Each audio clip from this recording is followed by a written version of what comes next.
Hey folks, I'm Wrigley Landsberg and I'm here to host the daily Landsblog for the 13th. 13th case? Yeah,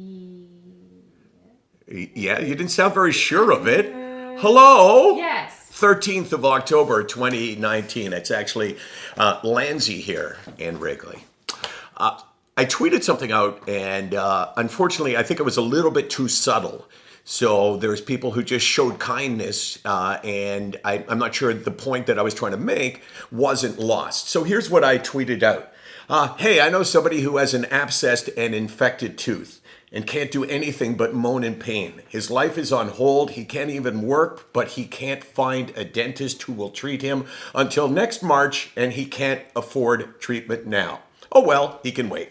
And people messaged, a couple offered to help out, a couple offered the name of dentists, a couple people basically said, "Oh my gosh, that's just terrible, poor guy. Let's make sure we can try to find him help." But the point was not that I know anybody who can't find a dentist, although that situation does exist, I'm sure. The point is that that's what exists when it comes to mental health, and how crazy it seems that you listen to that. No one would say that's acceptable if you said, "Oh, I got a terrible toothache. Oh my God, I can't see a dentist till March." You would go, "That's horrible. How can we live in 2019 in a country like Canada and not have access to relief for that pain?" But that is the norm when it comes to mental illness. The norm is that, are you an immediate risk to yourself? Are you an immediate risk of taking your own life or taking somebody else's life or a risk to somebody else? And if the answer is no, then you get an appointment with a psychiatrist often 9 months down the road.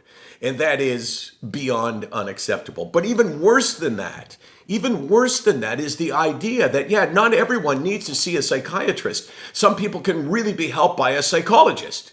I mean, really be helped. And there's studies that show that people that go for psychotherapy and people that go on medication at the end of 1 year, they're in the same spot. They're both doing better. But it costs money to go to a psychologist. It costs a lot of money to go to a psychologist. And if you can't afford it, and if you don't have benefits, and if you have benefits at work, but it's a crappy plan, then essentially you can't get enough treatment. How is that fair? How is it in 2019 that it's acceptable that we, in a country with universal health care, we accept the fact that, hey, if you got money, okay, you can afford to get better or try to get better. But if not,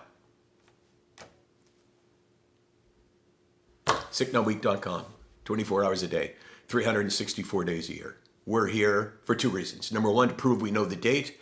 And number two, to make a point like this unacceptable. You sure about the date, Case? I am. I'm positive. Were you thinking about it when I was doing that? Yeah. Okay.